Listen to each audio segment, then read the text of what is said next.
너무 짧아. 댓글. 답변에 댓글. 자, 한다.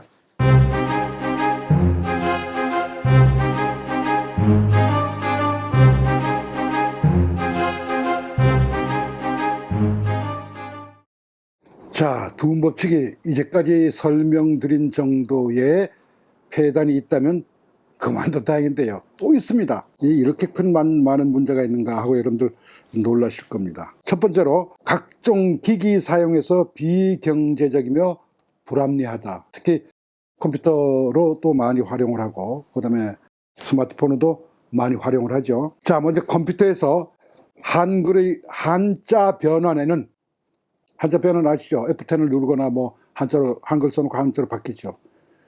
두음법칙을 감안해서 여기에 해당되는 한자가 두 위치에 들어가 있습니다.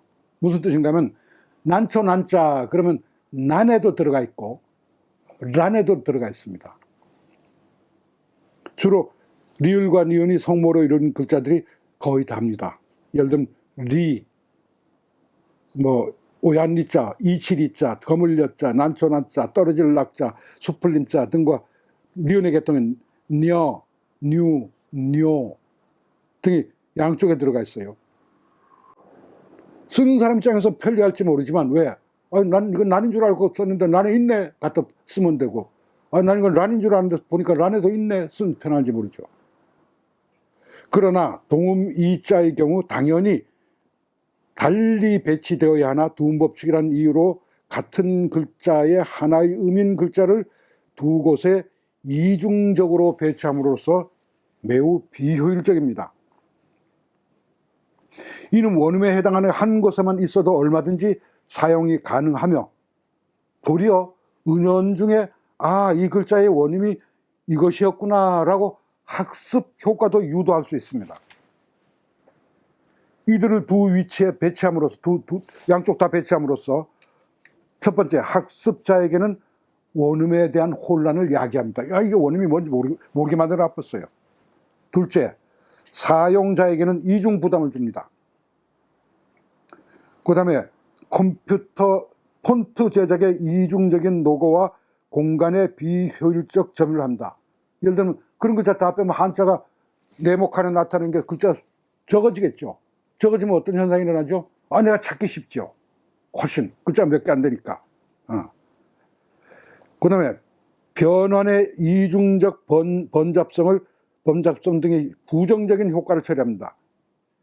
무슨 뜻인가 하면 내가 한자를 입력하는데 예를 들면 임동석을 내 원음대로 입력할까 하고 림동석으로 쳐놨으면 나중에 그걸 찾으려고 들면은 임동석으로 치면 안 나와요. 그죠? 없죠. 이중적인 부담이 있습니다. 그래서 한국어식의 낱말로 재수정되기도 해야 되는데 이런 것들이 상당히 문제가 많이 있습니다. 두 번째, 문서 검색에서의 혼란입니다. 이건 금방 말씀드린 그거와 같습니다. 두음법칙에 막혀서 방대한 문서에서 필요한 정보를 검색함에 있어서 이중, 삼중의 고통과 오류를 유발합니다. 즉, 림동석 했는데 임동석으로 찾으면 없고 임동석이라고 넣었는데 림동석으로 찾으면 없습니다. 따라서 모든 두음법칙 적용 어휘나 글자는 경우의 수를 모두 동원해야 검색이 가능합니다. 특히 저처럼 아주 많은 문서를 다루는 사람에게는 그래서 키워드만 넣으면 금방 찾을 수 있는데 그 키워드를 원음대로 넣으면 안 나오고 그 사람이 맨 처음에 넣을 때 원음대로 넣었는지 아니면은 뭐 두음법칙에서 넣었는지 알 수가 없을 경우에 두 번 찾아봐야 됩니다. 또 하나는 영성모가 아님에도 마치 이것이 한국음에서 영성모로 읽히는 착각을 통해서 한자 교육의 오류를 유도하겠습니다. 원음을 정확히 인지하지 못할 경우 찾아내지 못합니다. 교육상 부정확을 가르치는 꼴이 되고 한자 교육 오류와 한자 문화권에서 매우 미숙하고 미개한 언어 정책을 쓰는 우리나라가 되어버리고 마는 것입니다.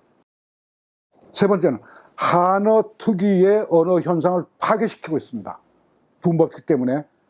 이건 뭔가 하면 한어의 고유한 련면어라고 있는데 이 연면어가 뭔가 하면은 아까 말씀드린 한자는 한 개의 글자가 한 개의 뜻을 나타내는 단음절어이다라는 것이 기본이기는 합니다만, 중국은 한 2500년 전부터 급격하게 이음절화했습니다. 그래서 두 글자가 한 개의 뜻이에요. 이것을 연면어라 그럽니다. 이 연면은 지금도 계속 생겨나고 있습니다. 이거는 조법에 의해서 생긴 연면어도 있지만 중국어 특유의 상태, 상황, 변환, 형식 이런 것을 나타낼 때 한자로 도저히 안 되는 그 언어 표현을 위해서 생겨난 것이 있습니다. 이를테면 여러분들 당돌 이런 말 아시죠? 당돌, 말은 당돌이라고 생겼는데 거기 맞는 한자, 당돌이 한자로 뜻을 표현하려면 도저히 거기 구체적으로 맞는 한자가 없어요. 그래서 할 수 없이 당나라 당자에다가 갑자기 돌자를 쓴 것이거든요. 이런 문제. 근데 그 중에서도 두음법칙 때문에 문제가 생기는 것은 이 리을이나 니은으로 시작되는 연면어를 다 두음법칙에서 바꿈으로 인해서 전혀 다른 의미가 되어버리는 겁니다. 예를 들면 람루하다. 그래서 이건 리을이 같은 쌍성 연면어라는 건데, 그것을 남루, 앞에는 니은으로 쓰고 뒤에는 리을로 써봐요. 령롱하다. 이것도 리을이 같은 연면어인데 앞에는 영, 뒤에는 롱. 류리,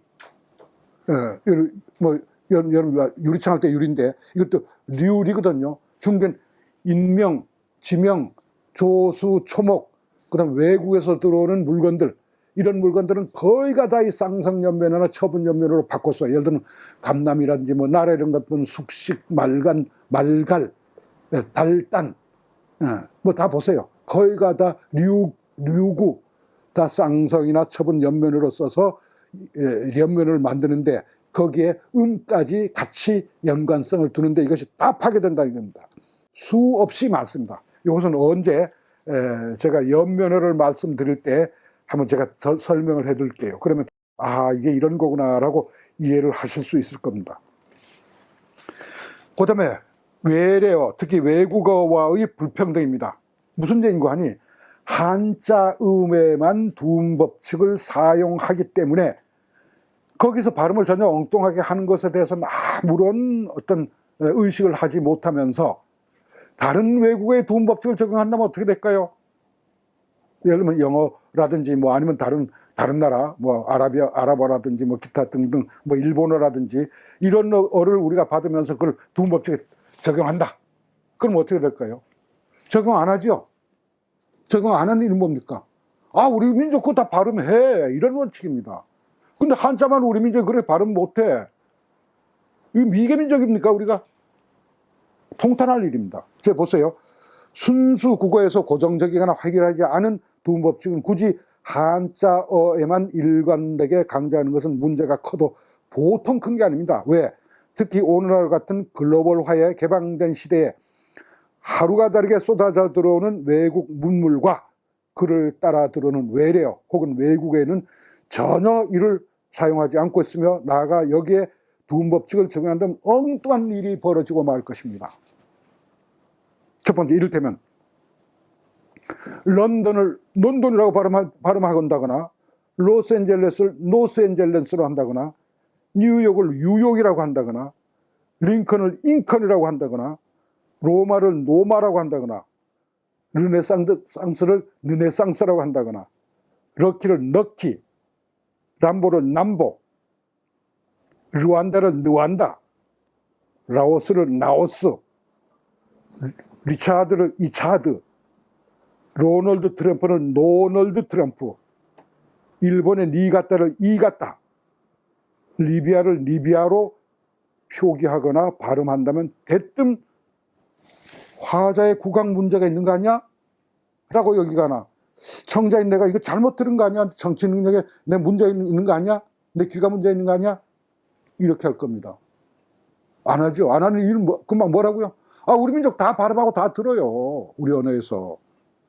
물론 언어의 변화는 언중의 경제적 이유에 의해 굳어지는 방향으로 나갈 수밖에 없지만 그렇다고 원칙이 없는 어느 특정 어휘군에게만 이를 적용하여 불합리한 결과를 초래한다면 이는 분명 다시 토론해 봐야 할 문제입니다. 더구나 발음을 해내지 못하는 것도 아니고 표기할 수 없는 것도 아닌데도 발음과 표기의 저하와 자기 비하의 기능을 고집하는 주장은 자존에도 큰 상처를 주는 것으로 시급히 해결해야 하는 것입니다. 이를테면 라면이나 라디오 등은 우리말로 이미 굳어졌으면서 발음도 그렇게 하고 쓰기도 표기도 그렇게 합니다. 지금 우리 일상생활에서 한자 이외의 외래어에 대해 두음법칙에 해당하는 어휘 머릿소리의 발음에 화자로서도 전혀 불편을 느끼지 않을 뿐더러 청화자로서도 그렇게 인지하고 그렇게 발음하며 그렇게 표기하고 변경 능력을 인정하고 있습니다. 나아가 우리가 한글은 이미 얼마든지 표현할 수 있습니다. 그런 것들을. 현재 세계화와 외국어 교육의 일반화, 일상화로 인해 발음에 대한 교육 다양화가 진행되고 있어 인해서 발음을 하지 못하는 경우란 없다 이것입니다. 그것도 현재 사용하고 있는 한글 표기의 틀을 변형하거나 첨가, 삭제된 구조를 파괴한 일도 없이 정확하거나 거의 유사하게 표기해낼 수 있습니다. 그럼에도 한자어에서만 이를 적용하는 것은 문제가 있습니다. 나아가 현대 중국의 인명, 지명, 고유명사의 경우 한자어가 아닌 외래어로 인정해서 원음대로 적어 두음법칙을 적용받지 않고 있습니다. 예를 들어 낙양, 그러면 그걸 로양이라고 했습니다. 이등휘, 리등휘로 했습니다. 노신은 루신으로 적고 발음합니다. 나아가 랴오닝은 한국어로 고집할 경우는 요령, 요령으로 변질을 하고 있지만 랴오닝으로 읽습니다. 이처럼 이중적인 표기 방법은 사실 현대 중국어는 외래어로 인정하되 우리도 함께 사용하는 한자의 두음법칙은 폐기되어야 합니다. 자, 이상 결론을 한번 내려보겠습니다. 이상 한자 오류로 인한 각종 심각한 문제를 살펴보았어요. 결론적으로 우리 언어 생활에서 두음법칙은 폐기되어야 마땅하다. 이건 저의 강력한 주장입니다. 더 나아가 유독 한자에만 이를 적용함으로써 인해 우리 문자, 언어 생활에 적지 않은 불편과 불합리, 변별 효과의 저하 등을 초래하고 있기 때문입니다. 이는 우리 한국어 발음 능력을 지극히 비하하는 열등민족임을 잘 알냐는 내세우는 언어 규정입니다. 과연 우리가 그러한 발음을 해내지도 못한다거나 한글로 표현하지 못한다면 어쩔 수 없지만 실제 그렇지 않으며 그 음절이 어절 첫머리에 올 때는 우리는 그 발음을 하지 못한다라고 하는 규정은 어불성설입니다. 도리어 우리는 지구상 그 어느 민족보다도 정확한 발음을 구사해내는 우수한 능력과 체계를 가지고 있습니다. 유네스코가 2003년 발간한 지구의 언어, 문화, 생물 다양성 이해하기에 의하면 지구에는 약 6,700여 개의 언어가 있으며 문자를 가진 언어는 300여 개에 불과하고 그중 실제 널리 쓰이는 문자는 많지도 않습니다. 중국의 경우 56개 민족 중 53개 민족은 자신의 언어를 가지고 있으며 21개 민족이 27개의 문자를 가지고 있습니다. 그러나 실제 지금 지구상에 보편적으로 널리 사용되는 언어는 불과 30여 개에 지나지 않는다고 합니다. 1990년 영국 옥스퍼드 대학교 언어학 대학원에서 합리성, 과학성, 독창성 등을 기준으로 30개의 문자의 우수순위를 매겼는데 누가 1위였겠습니까? 한글이 월등한 1위였습니다. 이처럼 우수한 문자를 가진 우리가 그 문자의 활용성을 반감하는 두음법칙을 규정하여 일상생활에 강요하는 것은 문제가 심각하다 이렇게 보는 것입니다. 나아가 통일을 대비하여 남북 및 조선의 이질성을 완화하고 한국어 특유의 특징을 일원화하며 통일을 대비하기 위해서 나아가 동양문화권에서의 공통된 원칙을 지키기 위해서라도 지금쯤은 이 문제를 수면 위로 떠올려야 합니다. 여러분 다 아시죠? 북한과 조선족 연변 조선족은 이 두음법칙을 쓰고 있지 않다는 것을. 그죠? 그럼 우리 통일을 대비해서라도 우리가 북한이 쓴다고 해서 안 쓸 이유도 없고, 좋은 것은 당연히 해야죠. 그것이 무슨 뭐 북한을 추종하고 말고 그런 뜻은 전혀 아니고요. 좋은 건 당연히 해야 됩니다. 그것이 훨씬 더 통일에 영향을 주지 않을까, 좋은 면이 있지 않을까, 이렇게 생각합니다. 자, 그러면 이 두음법칙을 폐기하면 어떤 효과가 있을까요? 한번 보겠습니다. 한자음에 대한 무지를 해결할 수 있습니다. 한자 학습의 부담을 줄일 수 있습니다. 왜? 음이 하나인 걸 분명히 아니까요. 원음을 아니까요. 컴퓨터 등 변환에서 혼란과 이중적인 문제를 해결할 수 있습니다. 출판 등 매체 표기의 오류 등을 해결할 수 있으며, 나아가 국어와 한글의 우수성을 세계에 알릴 수 있습니다. 기준의 명확성과 일관성을 유지할 수 있습니다. 동양 한자 문화권에서 조화와 소통의 수월성을 우리가 선도할 수 있습니다. 또 통일을 대비해 큰 도움을 줄 수 있습니다. 1980년대 초 공진청에서 우선 공청에서 이 한자를 컴퓨터 한자를 넣었는데, 이건 왠가 하면 공업상 인쇄를 하거나 급히 써야 하는데 한자가 아직 컴퓨터에 들어있지 않으니 해서 했는데, 여기에 아까 얘기한 리에자 풍자가 틀린 채로 그대로 들어가 있습니다. 일본 걸 뺏기느라고 그랬습니다. 게다가 그때 만든 한자가 4,888자밖에 되지 않았는데 효용성이 아주 지극히 낮았지요. 그걸 가지고 고문서로 적을 수 없고 따라 적을 수가 없었습니다. 일본식 한자가 들어가 있고 한학자나 또 중국어 언어학자는 참여하지도 않은 채 공업, 산업 인쇄를 위해 급히 만들어진 것이었습니다. 이에 서울대 허성대 교수가 한사련을 만들어서 중국 학장 한자, 하늘색으로 지금 요즘 표기되고 있습니다. 를 만들어 크게 공헌했고 지금도 쓰고 있습니다. 그러나 그 뒤 더욱 발달해서 벽자는 어느 정도 해결되었으나, 역시 한중일 이체자 및 속자를 다루거나 중국 고전 또 한국 고대사를 전공하는 우리 고유의 한자가 많지 않습니까? 이걸 전문으로 연구하는 입장에서는 없는 글자는 아직도 얼마든지 있기는 합니다. 이렇게 언어학자들이 노고로 지금 그나마 좋은 환경이 만들어진 터에 한자에 대한 무지와 두음법칙이라는 잘못된 언어 정책에 의해 저급한 민족으로 정체되는 것은 시급히 해결해야 될 과제입니다. 따라서 두음법칙은 시급히 수면 위로 떠올려 공론화하고 결국은 없애야 하는 것으로 저는 강하게 주장합니다. 장시간 강의를 들어주셔서 감사합니다. 강의 내용 중에 궁금한 부분이 있으면 댓글을 올려주시면 제가 아는 한 친절하게 답변을 드리겠습니다. 감사합니다.